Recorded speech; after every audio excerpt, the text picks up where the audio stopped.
You are listening to Thick Thighs and Murder Vibes, a true crime podcast. Join us as we uncover untold pieces of the puzzle to give you all the dark and juicy details. Each episode will take you down the rabbit hole as we dive deep into real-life murders, unsolved mysteries, and sinister crimes. This podcast does contain explicit content and graphic descriptions. Listener discretion is strongly advised. Hello, accomplices. We are back for week 4, and we have 2 cases for you this week. In case you forgot who we are, I'm Tara. And I'm Shaina.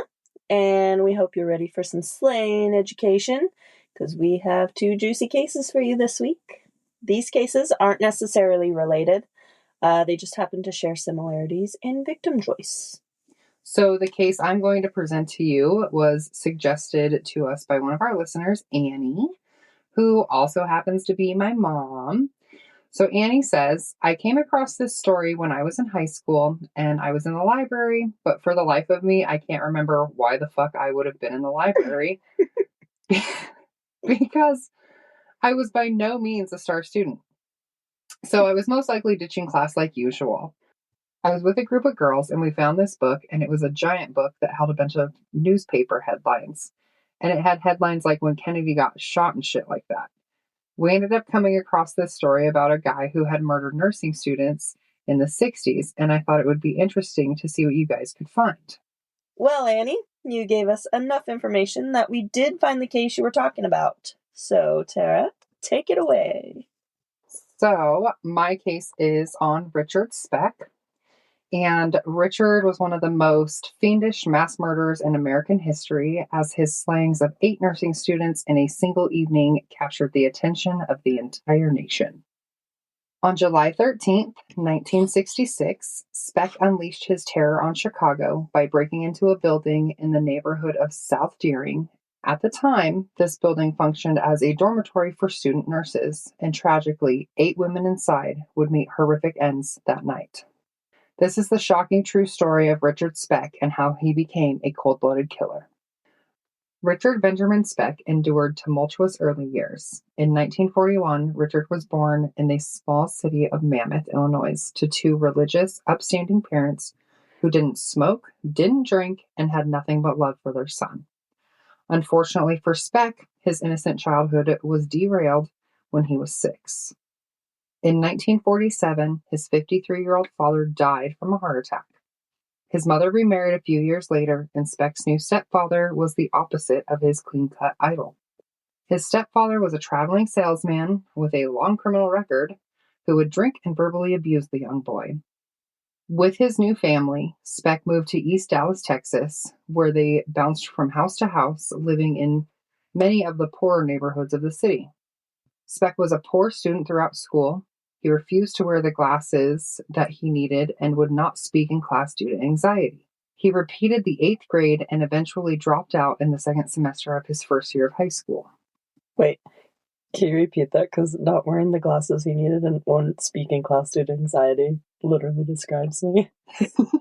Do me too. But that's what happened. Yeah, yes. So by that time, Richard Speck had picked up his stepfather's drinking habit, of course, and was getting drunk almost every day. Speck held a number of regular jobs and even got married after he had impregnated a 15-year-old girl he had met at the Texas State Fair. However, he continued to run into trouble with the law. He had tattooed the phrase "born to raise hell" on his arm and certainly lived by that ethic. He was arrested for the first time when he was only 13 and was arrested a total of 41 times before the age of 24. Oh my God. Math was never my best subject, but that's a lot. That's almost double his age. So Speck's behavior became increasingly violent. His wife, Shirley Malone, reportedly lived in fear of him. Malone said Speck would often rape her at knife point and demand sex 4 to 5 times a day from her. Yikes. How sad is that, to get raped by your own husband? Don't expect anything less from him. He was an upstanding citizen. Exactly. His probation officer once reported, when Speck is drinking, he will fight or threaten anybody, as long as he has a knife or a gun. When he's sober or unarmed, he can't face down a mouse. So the pockmarked wreck of nerves became a career criminal, and his arrests included theft, robbery, fraud, and assault. In 1965, Speck attacked a woman in the parking lot of her apartment building with a 17-inch carving knife. Though she escaped, Speck was arrested and given a 16-month sentence and was ultimately released after 6 months due to an error. I did a lot of digging, but alas, I was unable to find what this error could have been. It just goes to show that our judicial system is whack because only 16 months in the first place is absolutely ridiculous. Oh, yeah.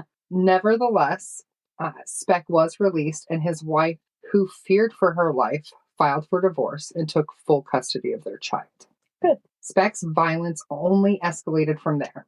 After moving back to Mammoth to live with his sister, he stabbed a man in a bar fight, stole a car, and robbed a grocery store, then burgled, tortured, and raped a 65-year-old woman in her home. Wow. Speck then killed a 32-year-old barmaid who worked at a bar he was doing carpentry work for. After being questioned for his murder, Speck skipped town and moved in with another one of his sisters in Chicago. By July of that year, Speck had outstayed his welcome and attempted to get a job on a ship with the National Maritime Union, or NMU, which was an American laborers union that represented workers in the merchant marine. Speck stayed with the NMU for 5 days, awaiting shipping assignment, and in that time committed the worst of his crimes. On July 12th, after receiving an assignment, Speck arrived at the ship only to find his position had been given to someone else. Bummer. Sorry, bro. Sorry, bro. Went with someone better. Enraged, Speck embarked on a drinking spree in the neighborhood. His drinking makes everything better. On his binge, Speck met Ella Mae Hooper, a 53-year-old woman who had spent the day drinking at the same tavern as him, who he then held up at knife point. Speck brought her to his room, where he raped her and stole her mail-order .22 caliber Rome pistol. Now armed, Speck set out into the streets of south side of Chicago. He walked about a mile before coming across a townhouse that was functioning as a dormitory for 9 student nurses at the South Chicago Community Hospital. Speck broke in through the window of the townhouse at 11 p.m. and on July 13th, 1966, made his way to the bedrooms. He knocked first on the door of Filipina exchange student nurse Corazon Armero, age 23, and at gunpoint herded her and her fellow exchange students from the Philippines, Marlita Garullo, age 23, and Valentina Pasion, also age 23, into the next room where American students Patricia Mattis, age 20, Pamela Wilkening, also age 20, and Nina Jo Schmale, age 24, were sleeping. Speck then woke up the girls and tied all 6 girls' wrists behind their back with strips of torn bed sheets. Corazon Armero was the only survivor of the encounter and later said, "The American girls told us we more or less had to trust him. Maybe if we were calm and quiet, he will be too. He's been talking to us all, and he seems calm enough that it is a good sign." Them girls are stupid. It's a good sign. Instead, Beck led them one by one out of the room and then stabbed or strangled each of the women to death. Armero said that none of her friends screamed as they were being led from the room, but she later heard their muffled cries. While Speck's back was turned, Armero rolled under the bed in the room. It's like the easiest place to look for, and he didn't realize she was gone. Look under the bed. I guess so. No. In the midst of his carnage, 2 other student nurses who lived in the dormitory arrived home. First, Suzanne Ferris, age 21, who Speck stabbed to death in the upstairs hallway as she was walking to her room. The second was Mary Ann Jordan, age 20, who Speck also stabbed to death upon her entry to the dorm. The final of these later arrivals was Gloria Jean Davy, age 22, who was dropped off by her boyfriend late that night. She was the only one of the women that Richard Speck raped and sexually brutalized before strangling. Likely because of these late arrivals, Speck must have lost count of how many women he had tied up, as he forgot about Armero. There it is. She stayed hidden under the bed until 6 a.m. for safe measure. Hours after Speck had finished his rampage, Armorow bolted from her hiding place to the nearest window, from where she screamed, "They are all dead. My friends are all dead. Oh God, I'm the only one alive." She continued screaming until the police arrived. Though Speck had fled, he was easily recognized after he went to a hospital a few days later, and a doctor noticed his tattoo after reading about it in a newspaper. Dumbass. Speck was placed on trial for the murders after a panel of psychiatrists chosen by both his defense and his prosecution deemed him competent to do so. So at least that happened. Yeah. None of this temporary insanity bullshit. During his trial, which began on April 3rd, 1967, Speck claimed to have no recollection of the murders. This, however, did not bother the prosecution, as they already had an eyewitness ready to identify him. Armorow took to the witness stand for the trial, and in a dramatic moment, stood directly in front of Richard Speck, pointed at him, almost touching his chest, and said, "This is the man." The prosecution also found fingerprints matching Speck's prints at the scene of the crime.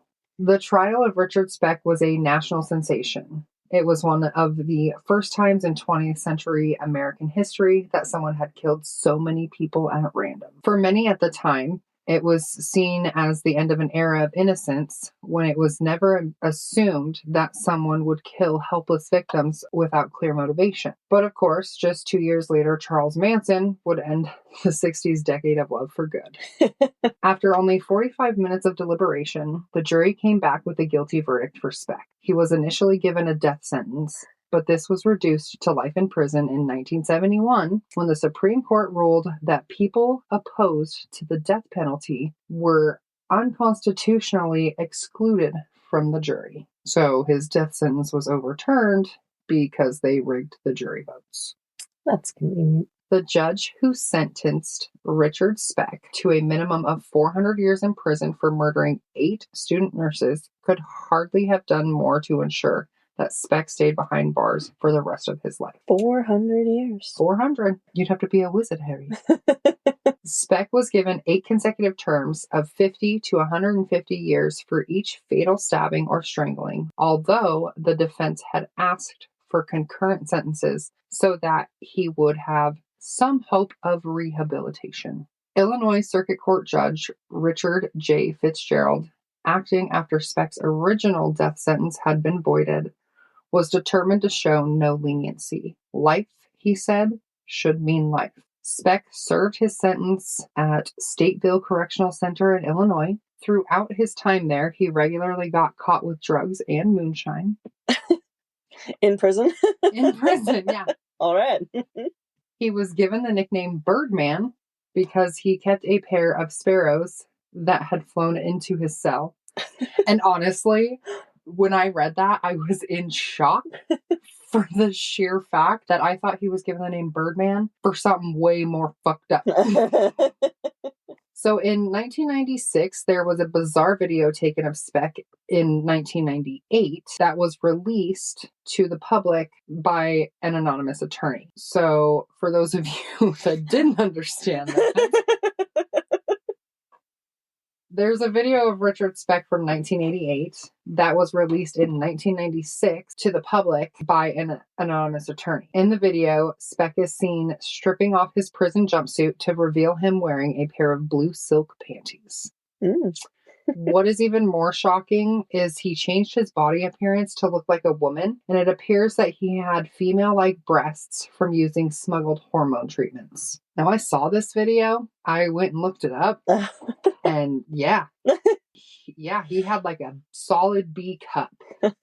Apparently, the hormone treatments and the female appearance made him more desirable to the other inmates. And that was his way of survival in prison. And it worked. He did survive in prison without anyone attempting to kill him. However, he was prostituted in exchange for drugs and his life. In the video, you also see Speck performing oral sex on another inmate while they both do large amounts of cocaine.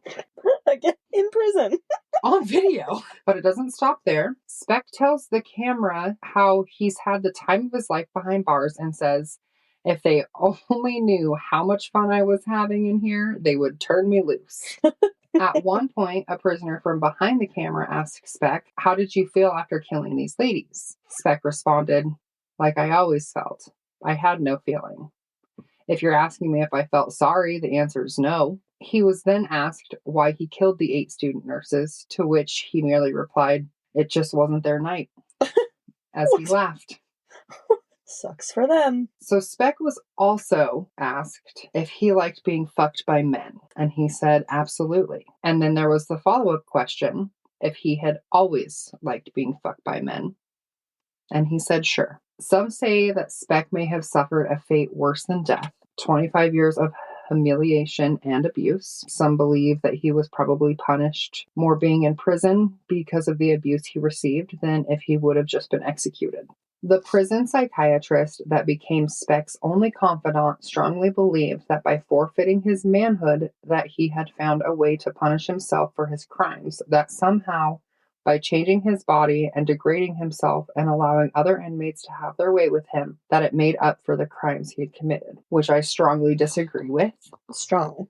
Richard Speck died on December 5th, 1991, on the eve of his 50th birthday from a heart attack. Oh. So that's my case for you. But as we told you in the beginning of this episode, we have 2 cases for you. So, Shaina, what do you got for us? My case that I have for you all is my favorite serial killer. I'm sorry in advance if this is kind of long. I am just excited about finally sharing this with you guys. Edmund Emil Kemper III was born in Burbank, California on December 18th, 1948. He was the middle child of 3 children, an only son born to Clarnell Elizabeth Kemper and Edmund Emil Kemper Jr. Edmund Jr. was a World War II veteran who, after the war, tested nuclear weapons before returning to California, where he worked as an electrician. Clarnell often complained about her husband's menial electrician job. Edmund Jr. later stated that, quote, "Suicide missions in wartime and the atomic bomb testings were nothing compared to living with Clarnell." So she like a bitch. She's a bitch. And that she affected him, quote, "more than 396 days and nights of fighting on the front did." So obviously, a very happy union. Dude, happily ever after for those 2. Okay, so this motherfucker weighed 13 pounds when he was born. What? 13. That's like almost double what my children weighed when they were born. That's a nice boulder. By the time he was 4, he was already a full head taller than his peers. He was 6'4" at 15 and continued to grow to 6'9" by adulthood. So that's like my husband. Yeah. Big boy. Early on, he exhibited antisocial behavior, such as torture of insects and cruelty to animals. At the age of 10, he buried a pet cat alive, and then once it had died, he dug it up, decapitated it, and mounted its head on a spike. Oh my god. Yeah. Kid was watching way too much Game of Thrones. Oh fuck. Kemper later stated that he derived pleasure from successfully lying to his family about killing the cat. At 13 years old, he killed another family cat when he thought it to be favoring his younger sister over him. Take that. You like my sister better? He kept pieces of it in his closet until his mother found What? him. Yep. He was a pretty good guy. Oh, check your kids' closets. They might have dead animals in there. But hopefully not. Kemper was known to have a morbid imagination. In his youth, Kemper would decapitate his sister's dolls. A little foreshadowing alert there. His older sister would tease him and ask why he did not try to kiss his teacher. He simply replied, "If I kiss her, I'd have to kill her first." What a little psycho! Right? He recalled that as a young boy, he would sneak out of his house with his father's bayonet and go to his second-grade teacher's house to watch her through the windows. No. It's not creepy at all. Kemper did state in interviews in his later life that some of his favorite games to play as a child were gas chamber and electric chair. Which I'm sure you can imagine how those played out. One time, as a child, his older sister tried to push him in front of a train, and another time, she also successfully pushed him into the deep end of a swimming pool where Kemper almost drowned. It's like, what a shame that he did not. It's like she knew he was going to be a monster. Well, I guess at that point he was already a monster. Yeah. Kemper had a close relationship with his father and was notably devastated when his parents separated in 1957 and divorced in 1961, causing him to be raised by Clarnell in Helena, Montana. That's only like 10 hours from here. Yeah, not very far. Good thing it was in 1961. Yeah. Nowhere near this time. Yes. He had a severely dysfunctional relationship with his mother, who was a neurotic, domineering alcoholic who frequently belittled, humiliated, and abused him. Clarnell often made her son sleep in a locked basement because she feared that he would harm his sisters. She knew. She fucking knew. She regularly mocked him for his large size and even called him a, quote, real weirdo. Nice insult, Mom. Oh, yeah. Thanks, Mom. Who's raising me? She also refused to show Kemper affection out of fear that she would, quote, turn him gay. Or maybe he would have not killed people. Yeah.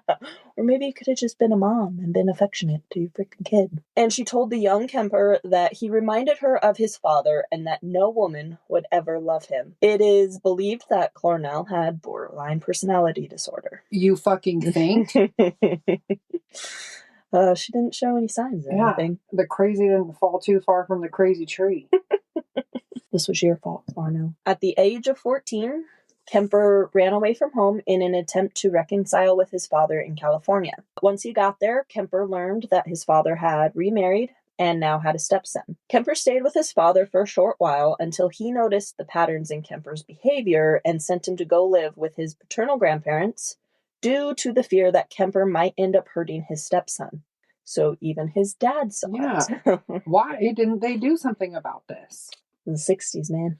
His grandparents, Maud and Edmund DeMille Kemper Sr., lived on a ranch just outside of North Fork, Nevada. Kemper hated living there. He had described his grandfather as senile and said that his grandmother was constantly emasculating him and his grandfather. It runs in the fucking family. On August 27th, 1964, at the age of just 15, Kemper was sitting at the kitchen table with his grandmother, Maud Kemper, when they had an argument. Enraged, Kemper stormed off and retrieved a rifle that his grandfather had given him for hunting. The rifle had actually been confiscated because he used it to needlessly shoot animals. He then re-entered the kitchen and fatally shot his grandmother in the head before firing twice more into her back. His grandmother's last words reportedly were, "Oh, you'd better not be shooting the birds again." No. Just the old bird. Just the crow. Just the crow. Some accounts mention that she also suffered multiple post-mortem stab wounds with a kitchen knife to, really make sure she wasn't going to go anywhere. When his grandfather, Kemper Sr., returned from grocery shopping, Kemper went outside and fatally shot him in the driveway next to his car. What did his grandpa do? Right? He was unsure of what to do next, so he phoned his, good old mom, who told him to contact the local police. Kemper did so and waited to be taken into custody. After his arrest, Kemper said that he just wanted to see what it felt like to kill Grandma. What? Total kid stuff. And testified that he killed his grandfather so he would not have to find out that his wife died, which I guess I can see the compassion in that. But also because he knew he would be angry with Kemper for what he'd done. Oh, he's gonna be angry? Better not tell Grandpa. Better kill him instead. Fuck, you should have just let him find his wife dead. Probably would have had a heart attack and then 2 birds, 1 stone. Killing the birds again. Kemper's crimes were deemed incomprehensible for a 15-year-old to commit. and court psychiatrists diagnosed him with paranoid schizophrenia. He was sent to Atascadero State Hospital, a maximum security facility that houses mentally ill convicts. While there, California Youth Authority psychiatrists and social workers disagreed with the court psychiatrist's diagnosis. Their report stated that Kemper showed no flight of ideas, no interference with thought, no expression of delusions or hallucinations, and no evidence of bizarre thinking. They also observed him to be intelligent and introspective. Initial testing measured his IQ at 136, which most people have an average IQ of 85 to 115. Some stupid motherfuckers. Dumbass noodleheads. Kemper was re-diagnosed with a less severe condition, a personality trait disturbance, passive-aggressive type. What? So apparently, passive-aggressive makes you want to kill people. Passive-aggressive, okay. Later on in his time at Atascadero, he was given another IQ test, which gave him a higher result of 145, which, fun fact, old Jeffrey Dahmer also had an IQ of 145. He sure did. He did. And the smart ones are always killers. Remember that. It's better to be dumb. Didn't Dahmer get off when he was a teenager? I think so. Yeah. Don't quote me on that, but I think so. Kemper endeared himself to his psychiatrists by being a model prisoner, and he was trained to administer psychiatric tests to other inmates. What? Because why not? On Kemper's 21st birthday, December 18th, 1969, against the recommendations of psychiatrists at the hospital, Edmund was released on parole into his mother's care. Because, that's all she did was care. Clarnell had been residing in Aptos, California, a short drive from where she worked as an administrative assistant at the University of California, Santa Cruz. Oh, I can see where this is going. Kemper later demonstrated further to his psychiatrists that he was rehabilitated. And on November 29th, 1972, just under 3 years after leaving the hospital, his juvenile records of killing his grandparents were permanently expunged. You're fucking kidding me. Not at all. They can expunge murder charges? Apparently, if you're a motherfucking prisoner. Just remember that. While staying with his mother, Kemper attended community college in accordance with his parole requirements and had hoped to become a police officer, but was rejected because of his size, which led to his nickname, Big Ed. So he killed his grandparents and then wanted to be a cop? Yep. He didn't have a record, so why not? He could have been. Okay. Then this episode would have been called Killer Cops. Ooh. Kemper maintained relationships with Santa Cruz police officers despite his rejection from joining the force, and would frequent a bar called the Jury Room, which was a popular hangout for local cops. During this time, his relationship with his mother remained toxic and hostile, having frequent arguments that their neighbors often overheard. Kemper later stated his mother and him would have vicious, horrible verbal battles, that she insisted on it, and it was over stupid things, which honestly, we all know someone who just has to be arguing over something, no matter how dumb it is. Yep. I can think of a couple people that I know. Oh, yeah. I know one in particular. Yeah. He started working for the highway department, and after saving enough money, he had moved in with a friend, but still could not escape his mother, who would call him constantly and pay him surprise visits, which are just the best.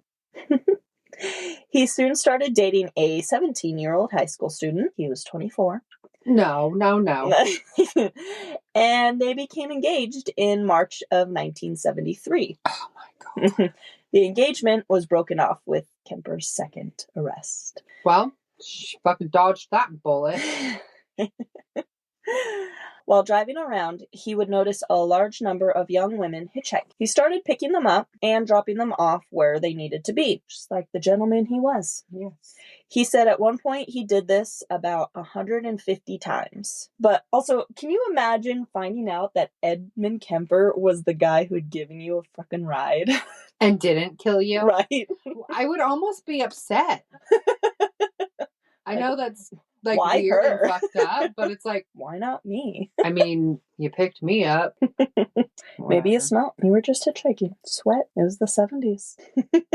So I smelled like weed and patchouli, like everybody else. Touche.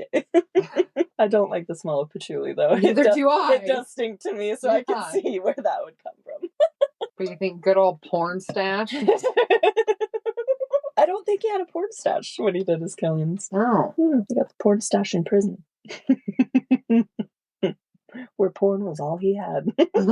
On May 7th, 1972, Kemper was driving in Berkeley when he picked up two 18-year-old hitchhiking students from Fresno State University, Marianne Pesky and Anita Marie Lucchesa, with the pretense of taking them to Stanford University. After driving for an hour, he managed to reach a secluded wooded area, which he was familiar with from his work at the highway department, without alerting his passengers that he had changed directions from where they wanted to go. How did they not know that he had changed direction? It was the 70s. There was a lot of weed and patchouli.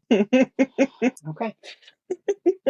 It was there that he had handcuffed Pesky and locked Lucchesa in the trunk, then stabbed and strangled Pesky to death, subsequently killing Lucchesa in a similar manner. Kemper later confessed that while handcuffing Pesky, he brushed the back of his hand against one of her breasts, and it embarrassed him, adding that he said, "Oops, I'm sorry," after grazing her breast, despite murdering her minutes later. Oops, sorry I touched your boob. Oops, sorry. Don't worry. Don't worry. You'll kill forget. you. You won't remember a thing. Kemper put both of the women's bodies in the trunk of his Ford Galaxy and returned to his apartment. He was stopped on the way by a police officer for having a broken taillight, but the officer did not detect the corpses in the car. Also, I'm sure he got away with not getting a ticket because he was friends with the cops. Kemper's roommate was not at home, so he took the bodies into his apartment, where he photographed and had sexual intercourse with the naked corpses before dismembering them. Oh my God. So he's a necrophiliac, too. Indeed. He then put the body parts into plastic bags, which he then dumped in a secluded area. Before disposing of their severed heads in a ravine, Kemper face-fucked both of them. No, he did not. He did indeed. In August of that year, Pesky's skull was found on Loma Prieta Mountain. An extensive search failed to turn up the rest of Pesky's remains or a trace of Lucchesa. On the evening of September 14th, 1972, Kemper picked up a 15-year-old dance student named Eiko Ku, who had decided to hitchhike to a dance class after missing her bus. He again drove to a remote area where he pulled a gun on Ku before accidentally locking himself out of his car. Fucking dumbass. Unfortunately, Ku let him back inside. You fucking idiot! Right? What? Despite the fact that the gun was still in the car with her. No, you shoot He him. didn't even have the gun. So I'm not sure exactly how he convinced her to unlock the car. What part of that makes you think, yeah, okay, I'll let you back in?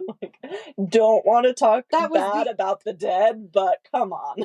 In that moment was the only time that whole fucking night that girl was safe. All right.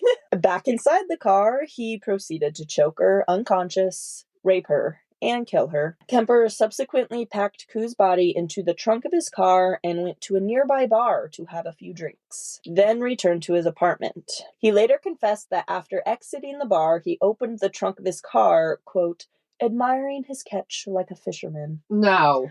Fuck you.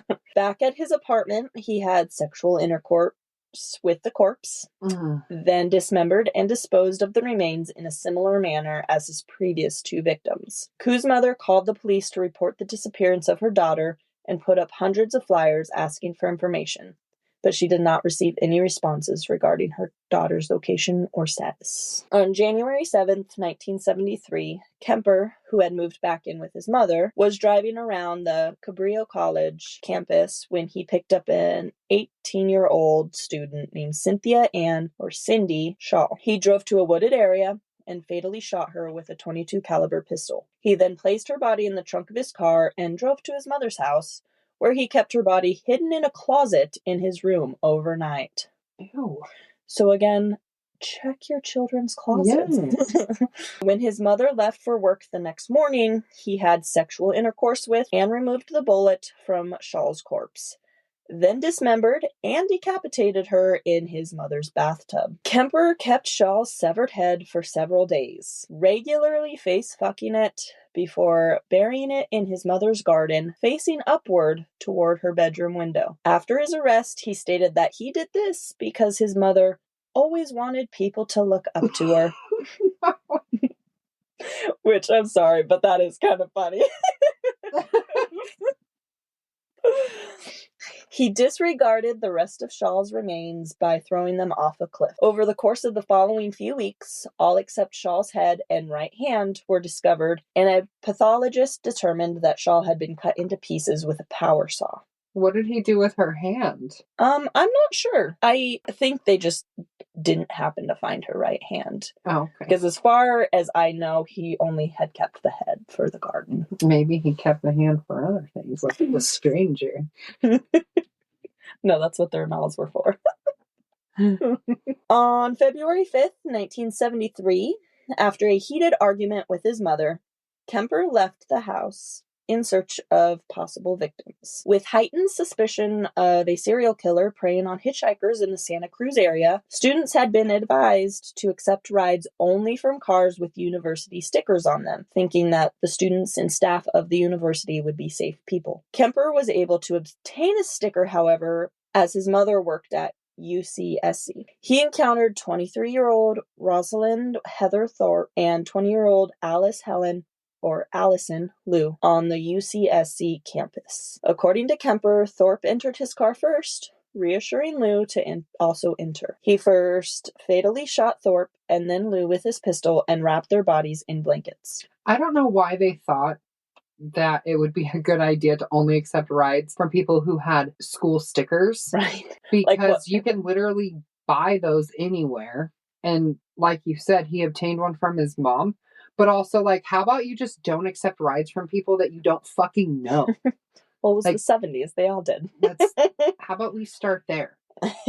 Kemper again brought his victims back to his mother's house. This time, he beheaded them in his car and carried the headless corpses into his mother's house to have sexual intercourse with them. He carried the corpses or the heads? The corpses. He then dismembered the bodies, removed the bullets to prevent identification, and discarded their remains the next morning. Some remains were found at Eden Canyon a week later, and more were found near State Route 1 in March of that year. When questioned in an interview as to why he decapitated his victims, he explained, "The head trip fantasies were a bit like a trophy. You know, the head is where everything is at. The brain, eyes, mouth. That's the person.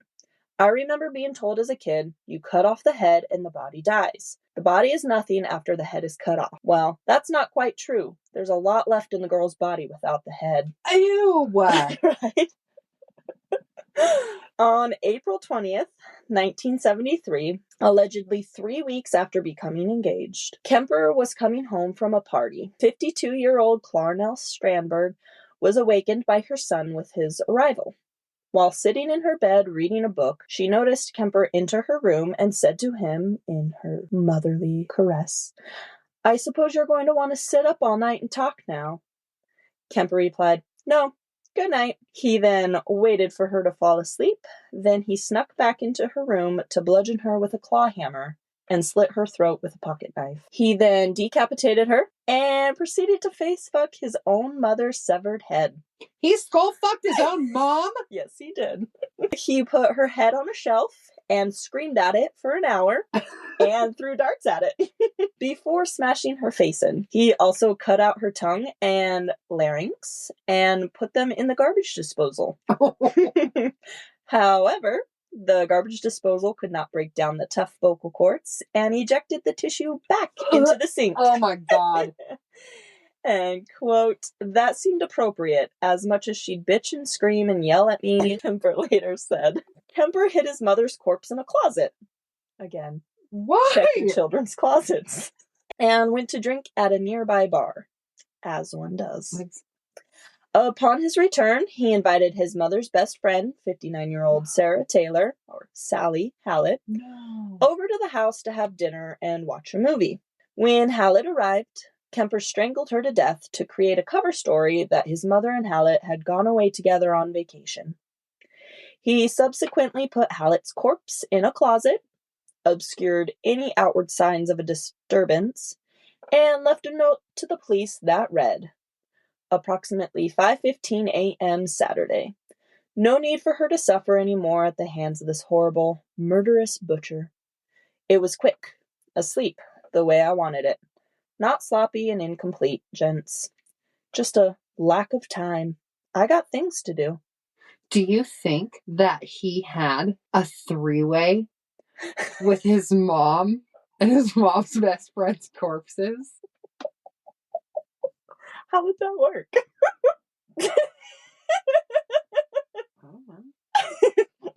I don't know. It was just a question. I wasn't expecting a follow-up. Afterward, Kemper fled the scene. He drove nonstop to Pueblo, Colorado, after taking caffeine pills to stay awake for the over 1,000-mile journey. He had 3 guns and hundreds of rounds of ammunition in his car, because he believed he was the target of an active manhunt. After not hearing any news on the radio about the murders of his mother and Hallett when he arrived in Pueblo, he found a phone booth and called the police. He confessed to the murders of his mother and Hallett, but the police did not take his call seriously and told him to call back at a later time. Please call back. Several hours later, Kemper called again, asking to speak to an officer he personally knew. He confessed to that officer of killing his mother and Hallett, then waited for the police to arrive and take him into custody. Upon his capture, Kemper also confessed to the murders of the 6 students. When asked in a later interview why he turned himself in, Kemper said, quote, "The original purpose was gone. It wasn't serving any physical or real or emotional purpose. It was just a pure waste of time. Emotionally, I couldn't handle it much longer. Toward the end there, I started feeling the folly of the whole damn thing, and at the point of near exhaustion, near collapse, I just said to hell with it and called it all off." End quote. I just, fuck it. He probably just didn't like that he didn't receive any attention for those killings. Yeah. Kemper was indicted on 8 counts of first-degree murder on May 7th, 1973. Due to Kemper's explicit and detailed confession, his counsel's only option was to plead not guilty by reason of insanity to the charges. Kemper twice tried to commit suicide in custody. His trial went ahead on October 23rd, 1973. 3 court-appointed psychiatrists found Kemper to be legally sane and determined that Kemper was fully cognizant in each case, and it was stated that Kemper enjoyed the prospect of the infamy associated with being labeled a murderer. Good. Literally for the attention. On November 1st, Kemper took the stand. He testified that he killed the victims because he wanted them, quote, "for myself, like possessions," unquote, and attempted to convince the jury that he was insane based on the reasoning that his actions could have been committed only by someone with an aberrant mind. He stated that 2 beings inhabited his body, and that when the killer personality took over, it was, quote, "kind of like blacking out." Oh, so he's a Gemini. It's December 18th. On November 8th, 1973, the jury deliberated for 5 hours before declaring Kemper sane and guilty on all counts. He asked for the death penalty, requesting death by torture. However, with a moratorium placed on capital punishment in California, he instead received 7 years to life for each count, with these terms to be served concurrently, and was sentenced to the California Medical Facility in Vacaville. Shortly after arriving there, Kemper was admitted to psychiatrists for re-evaluation. He was re-diagnosed with antisocial, narcissistic, and schizotypal personality disorders. Oh, the man was very social. A little too social. A little too social there. Kemper remains among the general population in prison and is considered a model prisoner again. He was in charge of scheduling other inmates' appointments with psychiatrists and was an accomplished craftsman of ceramic cups. He was also a prolific narrator of audiobooks. An article stated that he was the coordinator of the prison's program and had personally spent over 5,000 hours narrating books with several hundred completing recordings in his name. This guy literally just likes the sound of his own voice. I am very much the opposite. I'm sorry to you all who listen to my voice. I felt the same way. I'm like, my voice is kind of annoying, and I'm really sorry about that. But sorry about that. I love doing this for you guys. Kemper was retired from these positions in 2015 after he experienced a stroke and was declared medically disabled. He received his first rules violation report in 2016 for failing to provide a urine sample. Kemper was first eligible for parole in 1979. He was denied parole that year, as well as at parole hearings in 1980, 1981, and 1982. He subsequently waived his right to a hearing in 85.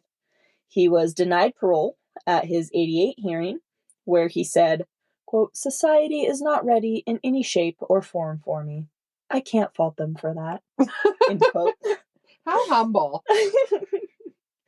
He was denied parole again in 1991 and in 94. He then waived his right to a hearing in 97 and in 2002. He attended the next hearing in 2007, where he was again denied parole.